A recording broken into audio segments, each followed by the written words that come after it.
the galaxy's greatest military mind, the one being who nearly destroyed the rebellion single-handedly. But what if Grand Admiral Thrawn's tactical genius had been turned against the Empire instead of serving it? What if the Chiss strategist who studied art to defeat his enemies had arrived in Republic space at the perfect moment to expose the greatest deception in galactic history?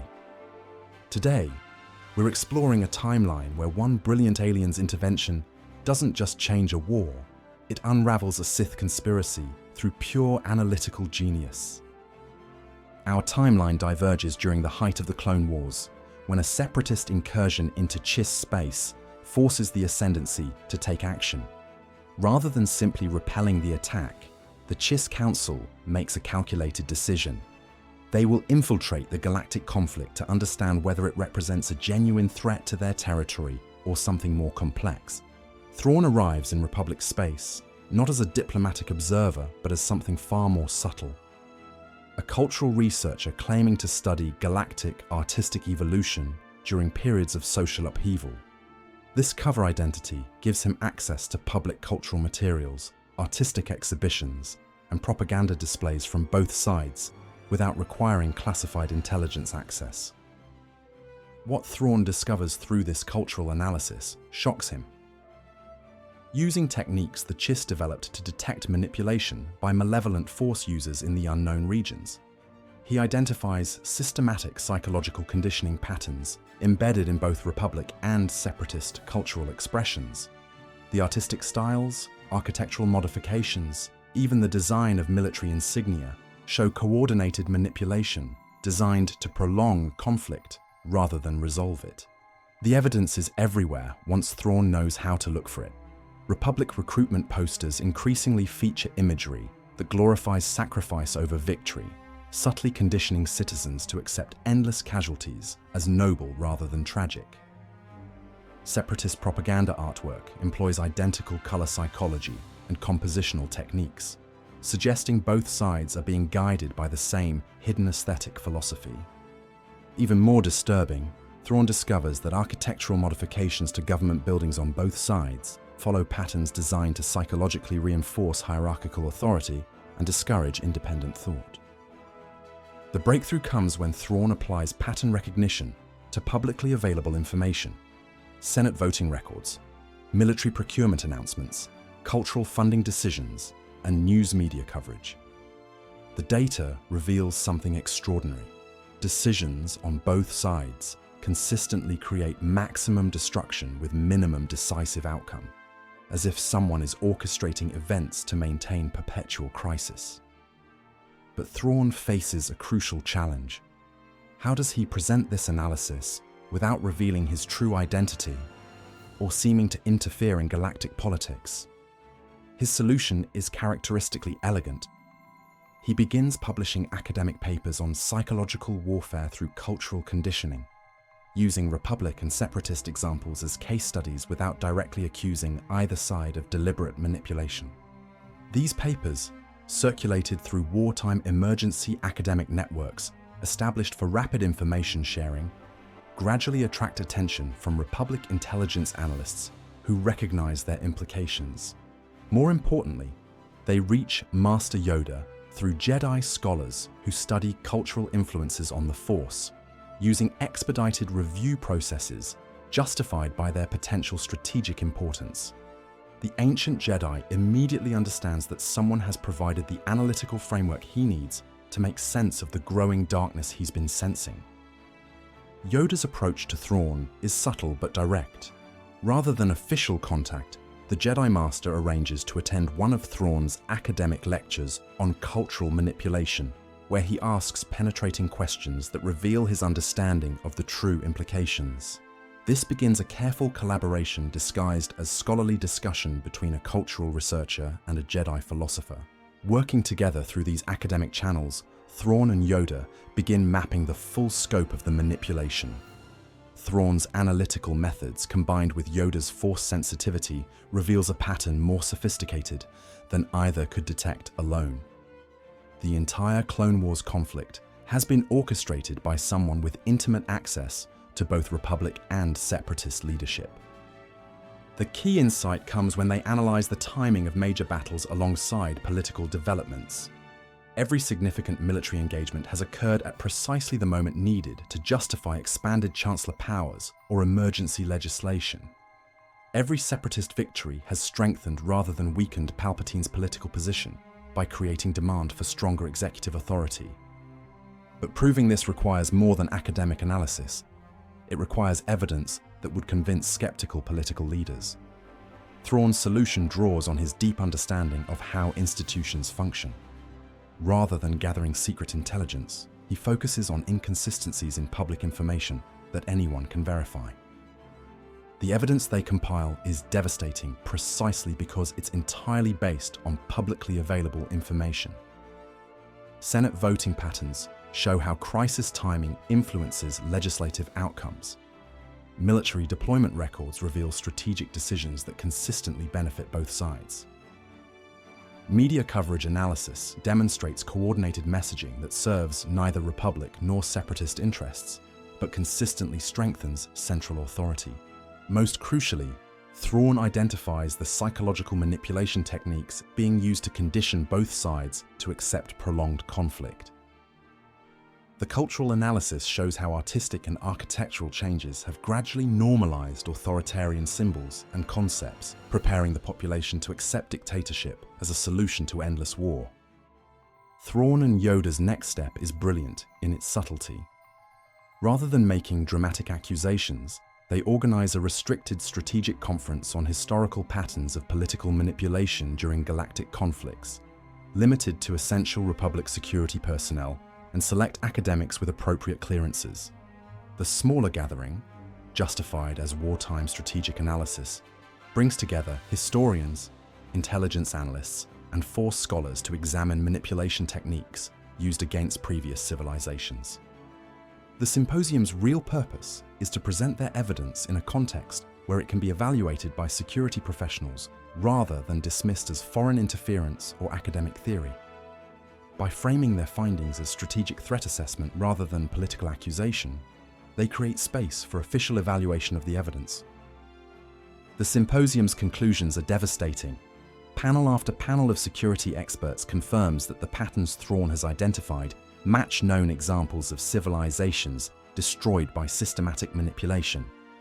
Most damning, intelligence analysts present classified evidence that identical techniques have been detected in previous regional conflicts, always preceding the rise of authoritarian regimes. But the symposium's most important audience isn't the academic participants. It's the Republic intelligence officials and Senate oversight committees, who now have professional justification to act on strategic threat assessments. These officials recognize the implications immediately and begin conducting formal investigations based on the security analysis presented, while simultaneously implementing provisional ceasefires with moderate separatist factions to prevent military escalation during the investigation period. The investigation that emerges is led by Republic institutions using emergency wartime authority for internal security threats. Senate oversight committees begin examining the correlations between crisis timing and legislative outcomes under provisions for investigating potential sabotage. Republic intelligence starts analyzing communication patterns using counterintelligence protocols designed to detect enemy infiltration. Most importantly, the Jedi Council begins using their traditional advisory role to quietly investigate force-based influences on political decision-making, with their findings protected under existing security clearance procedures. The scope of these investigations expands rapidly as each line of inquiry uncovers new evidence. Financial investigators discover that war bonds sold to fund both Republic and separatist military efforts have been structured to benefit the same shadowy investment networks. Communication analysts find that strategic intelligence leaks that seemed to help one side consistently created opportunities for the other to launch counter-operations at politically convenient moments. Military historians reviewing battle records identify tactical decisions that appear competent, but consistently result in stalemates that strengthen political arguments for expanded executive powers rather than decisive military resolution. As these investigations proceed under expedited wartime protocols, they uncover increasingly damning evidence. Financial audits using emergency oversight powers reveal suspicious patterns in war procurement. Communication analysis through counterintelligence channels identifies coordinated messaging that serves neither side's stated interests. Most shocking, investigation into the Chancellor's emergency powers reveals that many crisis situations that justified expanded authority were predictable based on intelligence available to his office. As multiple independent investigations reach similar conclusions, Palpatine faces a crisis he never anticipated: legitimate constitutional oversight based on evidence rather than political opposition. The investigations aren't coordinated by enemies or foreign agents, but by Republic institutions fulfilling their designed function of checking executive power. The evidence becomes overwhelming when investigators discover that key decisions benefiting both sides of the conflict originated from the same small group of advisors with access to the Chancellor's office. Financial flows that seem to benefit separatist interests actually strengthen Republic emergency powers. Strategic intelligence that appeared to help Republic forces consistently results in Pyrrhic victories that justify continued warfare. Palpatine's response reveals his true nature. Faced with constitutional investigation rather than manufactured crisis, he begins making increasingly desperate attempts to maintain emergency powers. When Senate oversight committees request documentation of decision-making processes, he claims executive privilege. When financial audits uncover suspicious patterns, he cites wartime security concerns. Most tellingly, Palpatine begins using subtle force influence more frequently in political meetings, attempting to cloud judgment and redirect attention. But this creates exactly the opening that Yoda and the Jedi Council have been preparing for. Now that they understand what signs to look for, thanks to Thrawn's cultural analysis of manipulation techniques, they can detect the force manipulation that previously went unnoticed because they weren't specifically watching for it. The constitutional crisis reaches its peak when Palpatine attempts to dismiss the Senate oversight committees investigating his administration. This action, clearly unconstitutional during peacetime governance, forces the Senate to choose between accepting dictatorship or asserting democratic authority. The confrontation occurs through constitutional process rather than dramatic violence. When Palpatine attempts to use force powers to influence the Senate vote on oversight authority, the Jedi Council faces an unprecedented decision: break their traditional separation from politics or allow democracy to be subverted through force manipulation. Master Yoda makes the difficult choice to have Jedi present in the Senate chamber as observers, prepared to alert security if they detect force-based coercion, but explicitly not participating in the political process itself. Palpatine's removal from office occurs through constitutional impeachment rather than lightsaber combat. Faced with documented evidence of manipulating government officials through force powers, the Senate votes overwhelmingly to remove him from office and revoke his emergency authorities.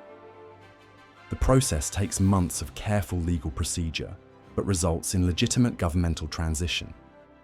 The Clone Wars end not through military victory, but through institutional reform. With the manipulation exposed, both Republic and Separatist leaders recognize they've been victims of the same deception. Peace negotiations focus on addressing the legitimate grievances that made manipulation possible while establishing safeguards against future deception. Thrawn's role in the reformed government reflects the lessons learned about foreign influence. Rather than holding official positions, he serves as an external consultant whose recommendations must be independently verified by Republic institutions. This arrangement provides access to his analytical expertise while maintaining democratic accountability. The military reforms address the structural vulnerabilities that enabled manipulation. Rather than centralized command that could be controlled by a single leader, the new system emphasizes institutional checks, independent oversight, and transparent decision-making. These changes make future manipulation more difficult while maintaining effective defense capabilities. The clone army integration reflects the complexity of the challenge. Rather than simple career counseling, The process involves extensive medical support for aging-related issues, psychological counseling for identity matters, and genuine social integration over a period of years. The program is funded through reparations from the corporations that profited from the conflict. Most importantly, the constitutional reforms create permanent safeguards against manipulation. Emergency powers now require ongoing legislative oversight. Executive decisions must be transparent and reviewable. Cultural and educational institutions receive protection from political interference to prevent future conditioning campaigns. The Reformed Republic succeeds in creating the just, democratic government that the original Republic aspired to become. Constitutional safeguards prevent authoritarian manipulation. Transparent institutions ensure accountability. Educational reforms help citizens recognize and resist psychological conditioning. By every measure of democratic governance, the galaxy has achieved unprecedented success. The transformation extends far beyond governmental structures. The galaxy experiences a cultural renaissance as artistic expression, freed from wartime propaganda requirements, flourishes in ways not seen for generations. Scientific research, no longer constrained by military applications, makes breakthrough discoveries in medicine, agriculture, and sustainable energy that improve life across thousands of worlds. Trade networks, operating without the disruption of warfare, create unprecedented prosperity that reaches even the most remote systems. Educational institutions, protected from political interference by constitutional safeguards, develop new pedagogical approaches that help citizens think critically about information and resist manipulation of all kinds. Most remarkably, the peace creates opportunities for genuine diplomatic engagement with previously isolated civilizations throughout the galaxy, expanding the community of democratic worlds and creating cultural exchanges that enrich every participating society. But Thrawn's strategic analysis extends beyond internal political reform. His original concern about threats from the unknown regions remains valid, and the constitutional safeguards that protect democracy also limit the rapid military mobilization that might be necessary for survival against external enemies. Working within his advisory role, Thrawn attempts to redirect attention toward external threats, but faces the inherent challenge of convincing successful Democrats to prepare for hypothetical dangers. The reformed government's emphasis on transparency and accountability makes it difficult to justify military preparations against threats that cannot be definitively proven. The evidence Thrawn can present is limited but troubling. Long-range sensor data shows unusual hyperspace disturbances beyond the galactic rim. Archaeological studies suggest previous civilizations in this galaxy experienced periods of unexplained collapse. Pattern analysis indicates these collapses occurred during periods of maximum internal stability and minimum military preparedness. Most concerning, the reforms that made the galaxy more democratic have also made it more transparent to potential enemies. The open information systems that prevent internal manipulation also broadcast detailed intelligence about galactic capabilities and vulnerabilities to anyone monitoring communications. Thrawn realizes with growing alarm that the galaxy's greatest achievement, creating a truly democratic civilization, may also represent its greatest vulnerability when facing enemies who view democracy itself as weakness and transparency as invitation for attack. As Thrawn studies the latest sensor reports from the galactic rim, he faces the ultimate strategic paradox. His success in helping create a transparent, accountable democracy has also created the perfect target for enemies who specialize in destroying open societies. Every reform that protects citizens from internal manipulation also broadcasts information that external enemies can exploit. The patterns are unmistakable to someone trained in recognizing existential threats. The unknown forces beyond the galactic rim have been monitoring, analyzing, and preparing. They have watched the galaxy transform from a militarized, paranoid civilization capable of desperate resistance into a peaceful, open society, optimized for everything except survival against merciless enemies. Thrawn's analysis reveals the terrible irony. the extragalactic forces that the ancient Chiss called the Devourers of Peace have been waiting for exactly this moment. The Yuuzhan Vong invasion fleet approaches a galaxy that has achieved everything worth defending, but lost every advantage necessary to defend it. The greatest analytical mind in galactic history faces his ultimate challenge. Can strategic brilliance save a democracy that success has made defenseless against enemies who view peace itself as proof of weakness? If you've enjoyed this journey through an alternate Star Wars timeline, there are more untold stories waiting to be discovered. Join our growing community of Star Wars enthusiasts who believe in exploring these what-if moments that could have changed the galaxy far, far away. Make sure to hit that subscribe button and activate notifications to catch our next alternative Star Wars story. Each tale offers a new perspective on the characters we love and the choices that define them. Remember to share your thoughts in the comments below. What other pivotal moments in the Star Wars saga would you like to see explored differently? Your ideas might inspire our next adventure. May the Force be with you, always.